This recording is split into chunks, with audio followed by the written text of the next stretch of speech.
Wait, are you telling me that burgers cost more than your iced coffee now? It used to be the other way around, but beef prices have gone wild. $6.63 a pound. It's the highest within decades. And it's not due to inflation alone. We're talking about droughts, dying cattle herds, parasites outbreak, and trade drama. Yeah. Stay till the end if you want to know how your favorite comfort food is turned into a luxury item. And now everybody's asking the same question. Where did all the cows go? Like, listen, Americans' cattle inventory is down by 2% since last year, the lowest since 1951. That's unbelievable. That's almost 75 years ago. And you might be wondering why? Why are they dying? It's because of climate change. Droughts are hammering states like Nebraska, Texas, Missouri, and Oklahoma. And if you think this couldn't get worse, you are so wrong, because cows eat a lot of corn and soybeans, right? But did you know those are also getting pricier? Yeah, insane. Now, feed costs are at historic highs, so farmers are paying more just to keep their herds alive. And higher fuel costs, labor shortages, and land prices.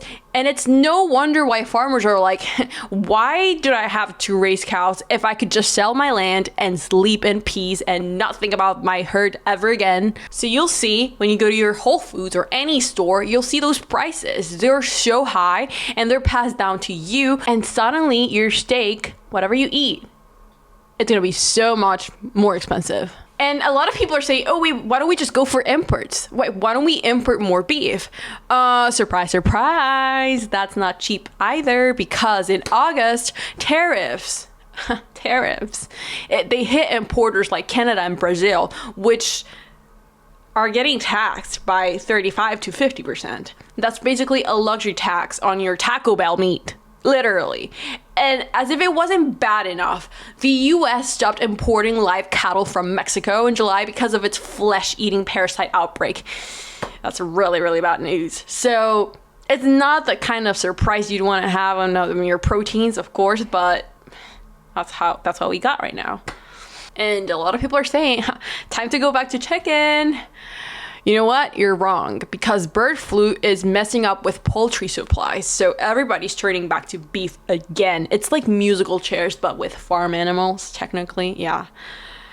So if more people are buying beef, that means that demand will go up. And when demand goes up, so do prices.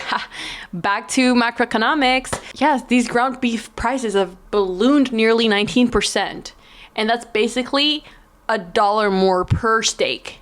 That's insane. That is insane. So we're always trying to find a way out. What about other countries that are not Brazil or China? Good idea, because the US government is now trying to quadruple beef imports from Argentina to cool these prices down. By the way, Argentina, we need to talk about Argentina in one of our upcoming episodes, because Argentina is such an interesting country that's raising $40 billion US. And I really want to go, I really want to dive down into this, because I want to dissect what are they going to do with this money? What are they going to do with these dollars? Are we actually buying their currency, or what are we doing?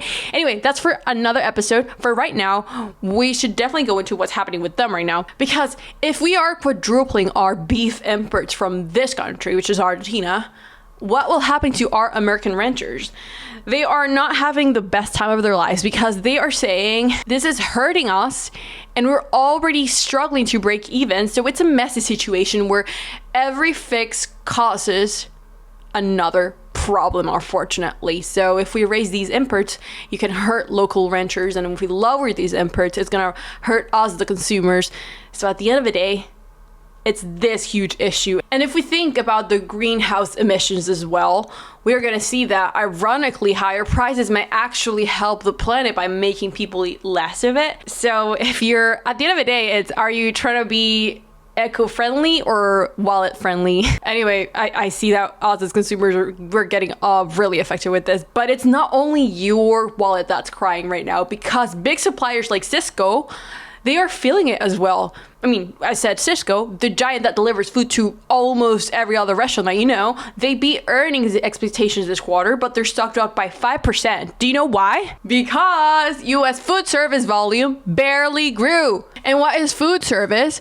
Food service are the regular restaurants you go to, fast food restaurants, Michelin star restaurants. They are getting less from Cisco. So if these restaurants are ordering less and diners are showing up less to these restaurants, then rising meat and transport costs are squeezing profit margins across the board. So it's all an entire chain effect, and we're all getting screwed. So if you are a beef producer in the US, you are having one of the worst storms ever. You're having climate change, economics, disease, and politics all hitting at once. So this is what has made a lot of consumers switch to other plant-based proteins like tofu, lentils, and they're all making a quiet comeback. But for everybody else, you know what you can do? Next time you go to McDonald's, you can always share a burger with your friend.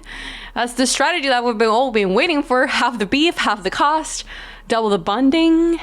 Because at this rate, the real luxury isn't the burger, but the extra money that you have left to afford anything on the side. Anyway, thank you for staying till the end of this video. Follow for more, and I'll see you next time.